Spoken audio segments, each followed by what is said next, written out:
Why are you here?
Well, how is everyone today? Right on. Okay, so we just have to keep moving right along because again we have a lot of material to go through. I was playing this this morning today because this is Beethoven's famous Sixth Symphony, I guess. It was seventh. I typed in seven, but pastoral. Famous. Pastoral Symphony, and it just seems appropriate today because we read Ron Arnold and he makes reference to this, the notion of the middle landscape, which, 100 years ago might have been seen as kind of a pastoral view of American society. And this piece of music celebrates, not our society obviously, but just pastoral landscapes, not quite wilderness, but not quite rural either. Some of them probably actually are pretty wild. But anyway, so that's why I played that today, but we have a lot of other things to get through. So let's just go right into it. So I left off talking about, it's really the first big battle that kind of defined the early history of U.S. conservationism. It originated, as I said, in the history of San Francisco and the earthquake that they had and a subsequent fire that was enough of a natural disaster to inspire enough people to strongly promote this plan, which today would be unthinkable, of course. In fact, it's the only dam. Maybe there are some real small ones, that's the only dam of any significance located inside of a national park in our country. And in fact, the same guy that sponsored the bill, sort of as his mea culpa, his way of apologizing, a few years after that went through, much to the dismay of the American people, the letters to Congress in support of John Muir's position to preserve Hetch Hetchy ran 10-1. People were on John Muir's side. Congress turned out to be on the side of the developers, as they usually are. So this early struggle kind of portrays really starkly the schizophrenic nature of the conservation movement, because really both these guys, John Muir, his writings were replete with religious or pseudo quasi-religious appeals. He was brought up by a minister. His dad was a minister, and he was steeped in the Bible and Christianity. And although later he became more of a nature mystic and rejected that religious point of view, he still thought in terms of sort of divine purpose, and the holiness of these mountains that he considered his spiritual home. So he wasn't really a conservationist, but many conservationists identified with his point of view and thought that conservation really ought to focus on conserving really, really special wilderness areas like Yosemite National Park. So in any event, what's remarkable here is that this is inside the park. The Hetch Hetchy Reservoir is still inside. When you go visit Yosemite, you can go down this one road and it'll take you to the reservoir. Hardly anybody ever goes there because there's nothing to do there, really. But that little valley still exists underneath all that water. And there have been proposals over the years. In fact, San Francisco even voted on it. 12 years ago, San Francisco voted on the possibility of on an initiative that would have taken that dam down. But the voters soundly defeated it. And in any event, so if you're interested, though, John Muir has a really beautiful piece extolling the virtues and the beauties of the Hetch Hetchy Valley. That's some supplemental reading if you want to do. Usually I assign that in this class, but we just don't have time. So, but this was not. Notice this is long before the ecology movement. All kinds of philosophical resources emerged largely through Aldo Leopold in the 50s, 60s, 70s that build up into the something that's really quite different than the conservation movement. But in those days, people just cared about protecting beautiful places, right? That's primarily what the protectionist conservationists were all about, right? They had this romanticist view of nature. They had this view of nature as the temple of God, the place where you go to get away from, all the negative, diabolical influences of this industrial world, right? And go back to nature. And these really pretty places we ought to protect, right, is the argument. And so this was a conflict over the use values. Really, it was all focused on the use values of Hetch Hetchy. John Muir and his people argued that the use values of Hetch Hetchy were the use of Hetch Hetchy as a wilderness retreat, just a beautiful place for families to go and camp out. This far exceed in excess, right? The value of it as wilderness far exceeds the value of it as just this giant bathtub for the people of San Francisco to store some drinking water, right? But the argument that actually making it into a storage facility was economically and just practically more valuable won the day, right? And so this was a case where a part of a national park was allowed to be submerged and basically destroyed in the name of conservationism. In the name of what you'll read Leopold over the weekend. When you read Leopold, you'll read him as describing as Group A conservationism, all right? Versus the kind of conservationism that Leopold himself promotes, which he calls Group B conservationism.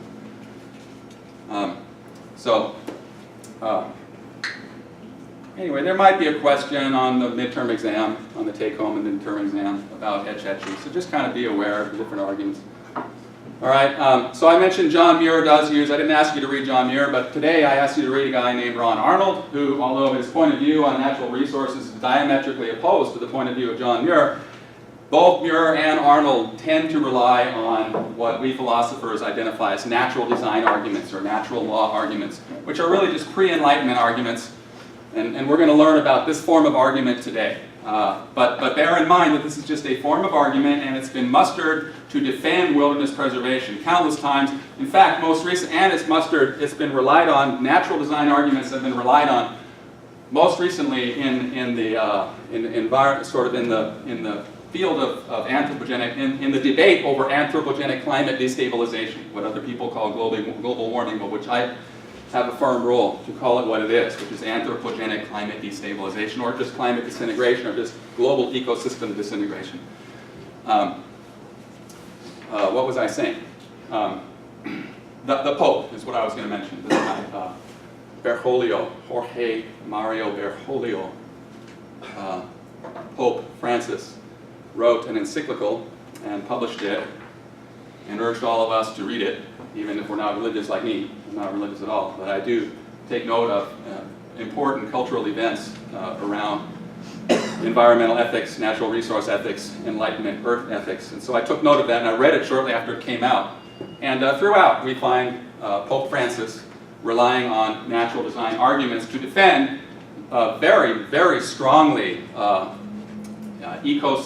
not ecocentric, it's theocentric, but a very strongly protectionist, preservationist, respectful approach to natural resources, to the earth, to water. He talks, for example, about the universal destination of goods, and he uses water as an example of that. And the natural design of water, Pope Francis argues in his encyclical, the natural design of water is to flow out to all living beings, right? The cycle, the hydrological cycle, accomplishes that purpose with remarkable efficiency, just because of the design of water, the nature of water, right? It gets drawn up into the atmosphere in the form of clouds, right? And it blows out over the places where the animals might need water, right? The plants and the grasses and everything. And then it comes plummeting down out of the sky, and then it starts making its way down to the ocean, right? And along the way, it nourishes every life form. So Bergoglio is just making a flat-out natural design argument against the privatization of water, for example, or just the shutting off of water, the cutting off of wildlife from water, or the cutting off of impoverished communities from water. Say the impoverished communities in the Andes Mountains that rely on the glacial melt, which is now diminishing because the glaciers are disappearing, et cetera, et cetera. Right, so I just want to point out that we read Ron Arnold, and I'll show you where the natural design arguments are in Ron Arnold's essay. But bear in mind that a very strongly anthropocentric, resource extractivist point of view, driven by natural law arguments, we can also find natural law arguments in a strong protectionist, like what Bergoglio offers us, what the Pope offers us. All right, so just keep that in mind. All we're doing is studying forms of arguments. We're not dwelling on the conclusions that they're being used to generate. All right. So according to a natural law or natural design theory of how we ought to manage our natural resources, generally speaking, the right natural resource policy is the one that is most consistent with the purposes for which natural resources were designed. Right. And I'll just keep reminding you that this is a pre-Enlightenment argument, but let me do my little simple threshold question. And I'm sorry I have to erase. There's a lot of good stuff on the board here, but I felt bad. I didn't want to erase it, but I have to. So, I won't erase very well either. Anyway, I don't need very much boardroom. Just think of a gulf between empirical statements and normative statements. And this is what we as ethicists are always trying to do. We're trying to figure out how to move from a set of empirical claims, all right, statements of what is, okay, statement of what is the case, right? And we rely on science to disclose what is the case, et cetera. We just need to study things for a long time and figure out what is the case. But eventually, hopefully, the idea is that after we figure out what is the case, we'll be able to construct a bridge over to this other totally different type of claim. And we have, right? I mean, they're very different types of claims. What ought to be the case? The normative claims are really very, very different than empirical claims. And any philosopher, any moral philosopher whose worth is salt, is going to need to explain how he gets from empirical statements to normative claims. Normative statements, right? What ought to be. Remember, a normative claim is any claim that has a moral exhortation in it, like you should drink organic milk, right? Or anyway, what ought to be the case.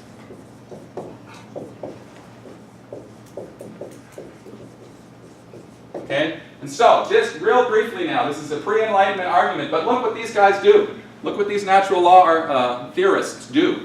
This goes back to Thomas Aquinas, for those of you who are taking notes on the history of philosophy. He was a 13th century. We studied him in my other class. But we always study him in my other class. He's very important for that other. But it also had a tremendous influence on our culture and how we approach natural resources too. But basically what Thomas argued is that everything in nature has a purpose or a design, right? Everything is teleological. If you haven't encountered that word before, you're going to hear it many, many times, and you should immediately define it, all right? It comes from the Greek word telos, which means aim, end, purpose, goal, design. All those kind of English words are crammed into the meaning of the word telos. aim, end, purpose, goal, design, and you can probably throw a few others in there too. But that to which a thing is headed, that which fulfills a thing, the destiny of a thing. When you encounter the word destiny, like you encounter it in Ron Arnold's essay quite a few times, I think, you know the guy's dealing with, the guy's making this very exotic natural law argument that seems kind of seductive, but really he's saying is that we can read the design of natural resources, we can read what we ought to do, right? This is the bridge.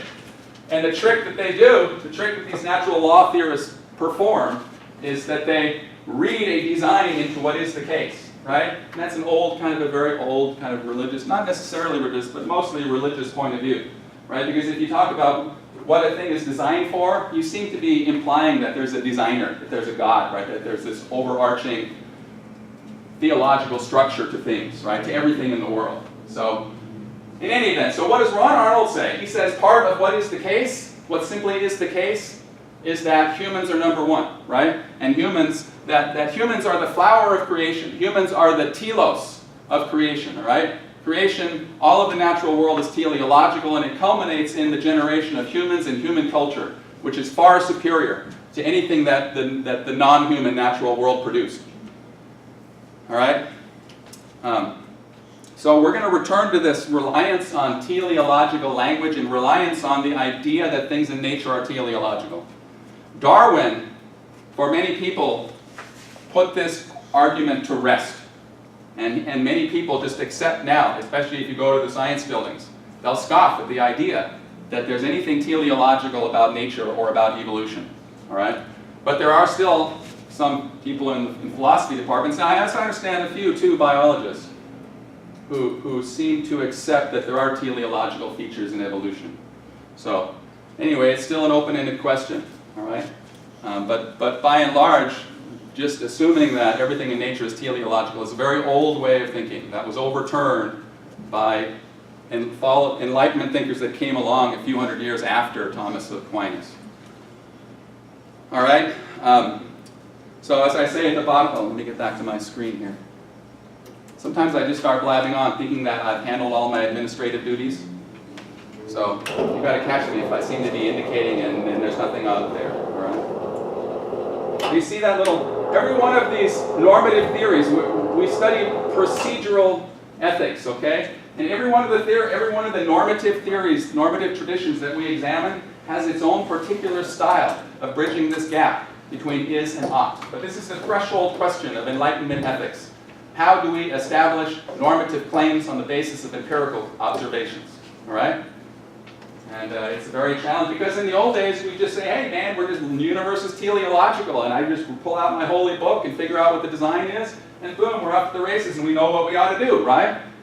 And Ron Arnold says, you're damn right we know what we ought to do. We ought to cut as many trees as we need to. We ought to frack as much and drill as much as we need to, because it fuels our beautiful culture, and that's what creation is all about. It's about us humans and our beautiful culture, our beautiful Western European primarily culture, right, with all its science and technology. And he has a remarkable, you could say, very naive faith that the earth is resilient, and that whatever we do, technology is going to find a way to paper over the wounds that we've inflicted that might harm us, right? So ultimately, it's never going to be bad for us. It might be bad for other species, but hey, who cares, right? Because humans are number one. And we're entitled, not only we're entitled, but we're obligated, according to Ron Arnold, to massively use, right? To massively use Earth's resources. But as I say here at the bottom, but keep in mind, so happiness, right? You can think about how do the utilitarians bridge this gap? We studied utilitarianism, remember?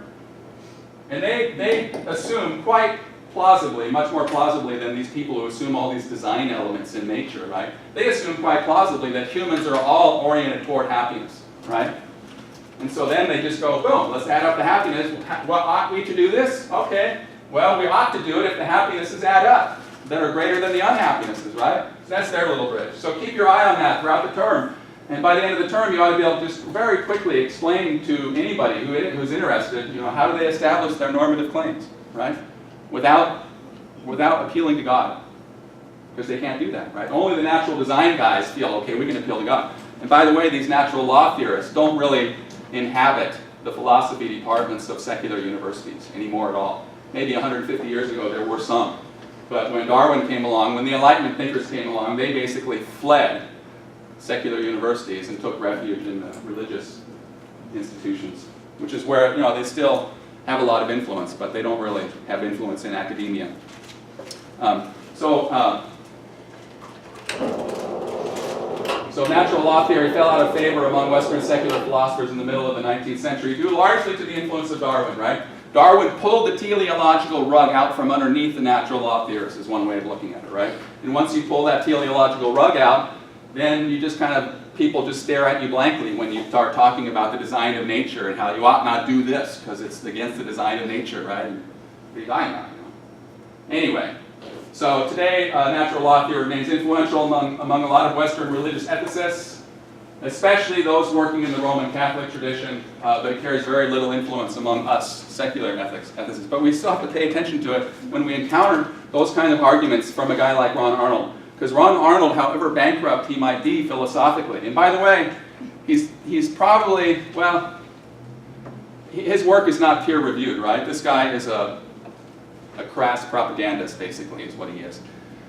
He's got a little think tank, and it's his little gravy train, and he trots out these little wise use arguments and tries to build this movement, and basically as a fig leaf to conceal the avaricious and rapacious resource theft of these giant transnational corporations. But we don't have enough time to get into the politics of all this, so let's just stick with, this slide is a famous painting, and I should go to slideshow.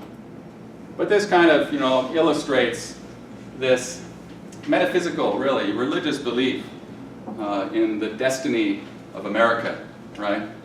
The beautiful young woman in the flowing white dress, you know, represents progress, and you can see the buffalo and the Native Americans are all fleeing. They're getting the hell away. But the settlers are coming in their wake, right? All the good people with their wagons and their horses, right? And their oxen instead of the bison, right?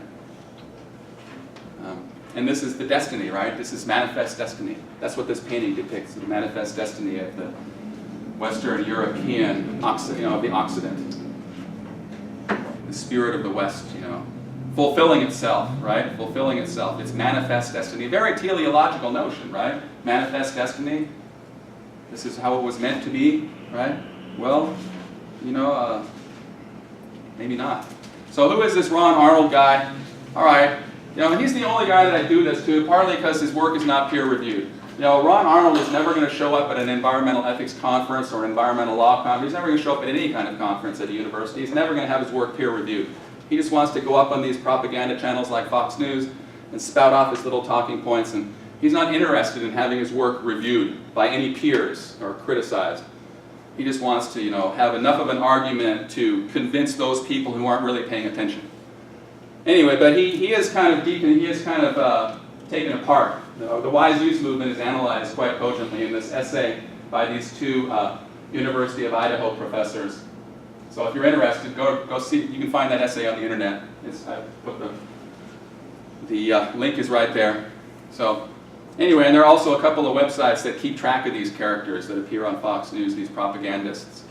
Sourcewatch.org points out that according to wise users, environmentalists are pagans, eco-Nazis, and communists to be fought with shouts and threats.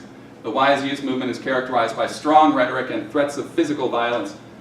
I suspect if any of these jokers over there at the Mulier National Wildlife Refuge have any awareness whatsoever of the politics or philosophies of the reactionary resource extractors, you know, against them, then they're aware of this Ron Arnold guy. And if they have any kind of movement, philosophical movement they're following, we're studying it today. It's called wise use. All right, you guys have been following that, right? Those cowboy types that are over there, right? Occupying that wildlife. It's kind of interesting. We'll keep our eyes on it. And in a way, they have a point. It's just kind of the bizarre, you know, the way they're interpreting their point. Anyway, I don't want to get distracted by that. But Arnold has made some quite inflammatory remarks. He described the role of a wise user as akin to a warrior wielding a sword. And that sword has two purposes. And it sounds like he's saying there are three. But anyway, that sword has two purposes: to carve out a niche for your agenda, to reshape the American law in your image, and to kill the bastards. Anyway, so this guy's not fooling around.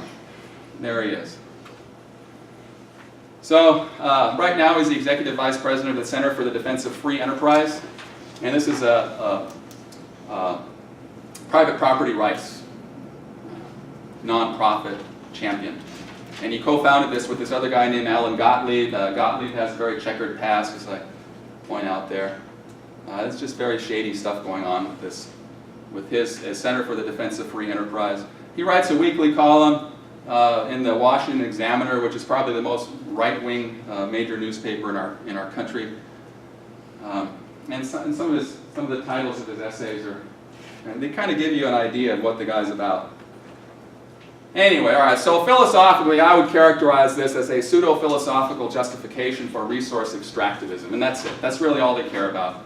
Just providing enough of a fig leaf over resource extraction in order to make people think that it's all right. And they don't really care about being philosophically coherent or being scientifically accurate. They don't care about having their work peer-reviewed. In any event, they're strongly anthropocentric. Obviously, only humans matter. Only humans have moral status for the wise users. All other beings and entities in nature are property for humans to use and take advantage of for human wealth and convenience. Strongly individualistic. The individual human property owner is the fundamental and ultimate unit of moral concern. Individual property rights take precedence over the interests of ecosystems and biotic communities. They also, we should know, take precedence for the most part over the interests of human communities. Strong corporate libertarian, maybe that's a bad, some people get offended when I start trying to identify these guys. But I'm kind of a civil libertarian myself. I'm just kind of a mishmash of all kinds of pretty far left points of view. But certainly the corporate libertarians, they don't stand for anything I stand for. And this is kind of what the wise users are trying to defend. The idea that corporations ought to be, that giant transnational corporations ought to be allowed to do whatever they want with natural resources because it boosts the economy, it creates jobs. You've heard it all, right? All these zombie ideas. All right. So what is the wise use? So we know it's axiological orientation, anthropocentric and individualistic, very strongly all the way down the line, right? They're probably just going to be hardcore economic reductionists if you ask them about that. But they also have this kind of theocentric point of view too that Ron Arnold never discloses. You notice that? He always hides that. He hides the fact that he's coming from this really heavily Judeo-Christian point of view about natural resources and about the earth. Because he doesn't want to put all his cards on the table, right? Because it would turn people off. Anyway, what is the wise use movement's normative orientation? Strictly instrumentalist view of natural resources, plus natural law theory. So it's just kind of this blending of it's all property, use it all up. God, said we should use it all up, right? If species go extinct, well, tough luck. Plus natural law theory, though, because not only are we entitled to do it because everything's property, everything's possessions, nothing has moral status except humans, right? But even more so, we're actually encouraged by our designer to do these things, to dig into the earth, to be as termitic, and technological as possible. Everything on earth except humankind is nothing more than a resource for humans to exploit. We should maximize. We're morally obligated to maximize exploitation of Earth's resources because it fulfills the natural design of the universe. All right? And I would characterize this, taking a page from the Marquis de Sade, I would characterize this attitude toward natural resources as environmental libertinism in the same way that de Sade the Marquis de Sade viewed pretty much all human beings as just resources for him to exploit, and nobody has a moral status really, except the strongest, the smartest, the most cunning. In any event, this is what the wise users believe about natural resources. The earth is designed to be exploited and intensively used by humans. Forests, prairies, rivers, oceans, wildlife, ecosystems are nothing more than property. Only humans have intrinsic value. There is a strongly religious aspect to this argument. The idea, ultimately, that they have to rely on is that God made the earth for human use, and that tells us that humans are the most important. So his essay is called Overcoming Ideology. He gives us these wise use articles of faith, and we're really moving along pretty rapidly here. I actually almost brought a movie with me today, but I guess we'll have plenty of time. I can talk about yeah, I still have to talk about, actually that was the movie I was going to bring, is the movie about Dinosaur National Monument in Utah, northeast Utah, I believe it is. Anyway, it's in the Colorado River Basin. And that is our natural resource management topic for today. So I can always go into that more. And, there's another story I like to throw in too, but I decided to wait this time until we get to Christopher Stone, because Christopher Stone's essay is closely related to it. But I might end up setting up another moral struggle today also. But anyway, so what does Ron Arnold, how does he put together his argument? He says, well, I don't know if we need to go through all this. It's kind of a virtue ethics argument too, really. That's the oldest normative tradition, the one that's withstood the test of time the longest, is virtue ethics, right? And in a way, what Ron Arnold is saying is that a wise use approach to natural resource management is one that is more inclined to build virtuous characters among the people who live in the middle landscape, right, primarily. And the character of our country is going to be more virtuous if we aren't scared of hurting nature, right? If we stop being frightened of hurting Mother Earth, I think is what, then that's the environmentalist problem, right? They're weaklings and they're so frightened of doing anything that might harm an ecosystem. Well, the Earth is super resilient, right? And God told us we're supposed to work the Earth and use these resources. So stop being a little ninny, and most of these environmentalists live in the city. They don't even understand that everything that they use, all their food, all their fuel, all their clothing, the cotton, everything that goes into everything they do, comes from the middle landscape, right? So, they're over there working in their high-rises, making a lot of money, and pretending to be environmentalists when all they really want to do is go to their little wilderness playground. Well, we're out here working out here, trying to make a living, right? That's his point of view. It kind of makes sense, and I have a lot of sympathy for it, actually, if you want to know the truth. They point out humans, we must use natural resources to survive. In a way, he's caricaturizing, right? He's offering an extreme caricature of an environmentalist, right? And that's part of the strength, the appeal of his argument. But as you'll find out, every single author we read who is defending the idea that maybe we ought to have a more harmonious relationship with natural resources, with Mother Earth, they all point out that humans are remarkably special animals, and they all extol, the power and beauty of human culture. And none of them, not a single thinker that we read, denies the fact that humans have to use resources, that humans have to cut down trees, that humans have to alter landscapes, that humans have to do some drilling, maybe some fracking. Nobody's denying that. So this is a very, very bad and absurd mischaracterization of who he believes himself to be arguing against, right? And that's bad. That's a very, very, in a philosophy class, the professor would send this back and say, straw man, you're constructing a straw man, right? You're saying this is what my opponent is like, and then you're just not